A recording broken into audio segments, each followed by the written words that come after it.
someone I knew quite well.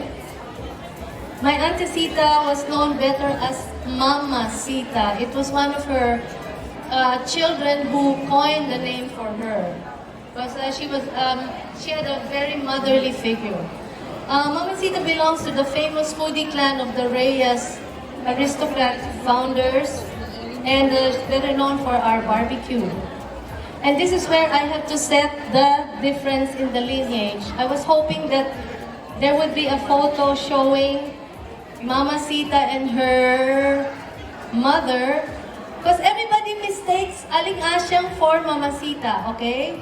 Aling Asyang and Gracia Reyes is aristocrat. Mama Sita is Teresita Reyes of Mama Sita Seasoning.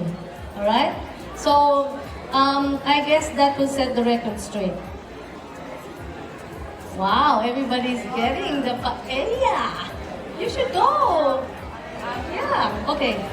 So, but I'm here to talk about Mama Sita as a person.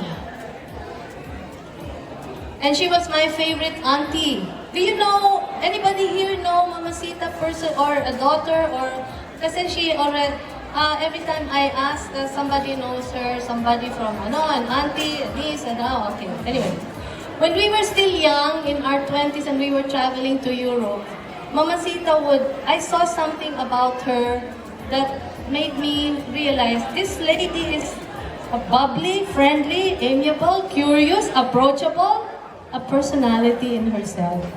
Because her former employees of aristocrat would welcome her with open arms. Pag-aagawan pa siya sa Europe, open arms, open doors, they'd ask her, please cook for us or stay with us and try our cooking and stay with us, you know, they'd love her so much. So, and even if she had diabetes, she would know how to escape from all the eating that she was doing and experimenting. You know, we would catch her in her handbag, and her handbag would contain nuggets of mga kinainan na candy, cheese, lahat na bawal, tinapay, ulam. She'd keep it from us, but she'd keep it in her bag. That's how we found her funny that way. From a distance, just like her mother, Aling Asyang, we call Lola Asyang, Mama Sita was a friend to all kinds of people. All. Never had a heavy heart for anyone. Always understanding. A humble being with no airs, no pretensions, no stiff neck. She reached out or laid back, but was always a good listener. Well, in some ways, like the old ladies are, she was like Marites. Do you know Marites? You know? Are you Marites? Secret. Don't point to people na Marites. Alam naman nila na Marites sila eh. Hindi. Hindi ba? Ako Marites sometimes. Diba? Lalo na kay Angel Locsin. No. Idol. So, she loved the young, the old employees, kasambahay, the people in the palengke, the aristocrats, the classmates, the teenagers, the artists. She was a people magnet. And I guess there were several reasons why. Number one, she was the eldest daughter of 11 of Aling Asyang, and Aling Asyang was a very strict mother because food was not always enough. In those times, especially during the war, everybody was sort of poor, you know. It was not easy. So, and she had extended families. Number two, she was a mother herself of 11 children. So, and plus may relatives, plus her husband, plus visitors. She was practically trained to be in a open kitchen or an open house. Number three, she worked hard. She worked closely with her helpers, with the cooks. That's why she learned all those family values, you know. I know here we are already household helpless. We are our own household. But you know, those times that you could have learned from the cooks that we had back home, there were nuggets of wisdom. And she also had a good work ethic. And I think work ethics is something that we should teach our children. Okay? We don't ask anything or artificial intelligence or computers to work for us. We gotta keep using our hands-on, and our minds. We have to make them active.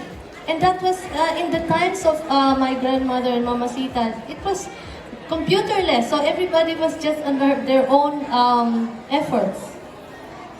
She was a helpmate going to Divisoria, to the picnics, and their world was of people. In essence, Mama Sita was a good, obedient daughter, a good wife, a good sister, a good mother, a people person. I think we in the Reyes family, we were trained to be people person because we had to serve.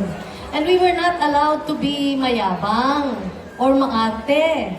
You know, we were trained to ahoy. My grandmother would already raise her eyebrows when she'd see that we're kind of, raising our noses. Okay. So her treasury of cooking knowledge was in her food diary. In beautiful St. Teresa's College handwriting, she kept a diary, a dose of writing down thoughts, ideas, learnings, findings in her experiment. And this is the discipline she developed since she spent a big part of her life in aristocrat. She had a collection of loose ends of trivia, tips in used magazines, in used scrap papers. She would write whatever she remembered. I'll give you one tip. Okay, may I borrow this? Alright, in one of the tips that she had, if this was a caldero, you know caldero, like a pot, and when you want to boil something, here in her notebook, you do only 1/3 of the meat, 1/3 of the liquid, and 1/3 you leave it free. Why? Because when you boil it, it should not run over. Diba? So, 1/3, 1/3, 1/3. That's a very good tip to learn. She also said, thank you very much. Painom na lang mamaya. She also said something about when you want to select fish. Okay, when you buy fish and the moon is round, it's very hard and the fish become a little expensive. Why? Because the fish go under, hiding from the bigger fish that will see them because of the moonlight. So, sinasabi nila, pag bilog ang buwan, mahirap maghanap ng isda. Mahirap maghuli ng isda. Or pag bilog, and then when they say, mahal naman, bilog ho kasi yung buwan eh. So that's the reason. Because it was harder to fish for the fish. Okay. So anyway, all these notes are now in some of her notebooks, and I hope some of you got tips. If not, she has some notebooks that were given away, or barbecue marinade. Anyway. But you know, one thing with us, who are the seniors here? Meron ba? I don't see seniors. Hindi ka pa senior? No senior. No, you look senior? No. Anyway. Okay. Oh, no, you're not a senior. You look like a teenager. Anyway. Okay. You know what? One thing we should remember. Like seniors, like me, I'm 72. Stop growing old. Right, bud? Stop growing old. Right. Yeah. So that's the way Mama Sita also did it. She stopped growing old when she was 60. Maybe that's what you should do, right? So, at a certain age, I think she stopped growing old because she treated her children like friends, associates, and she had each one with a unique talent. She treated relatives with the same warmth as equals. She loved young company.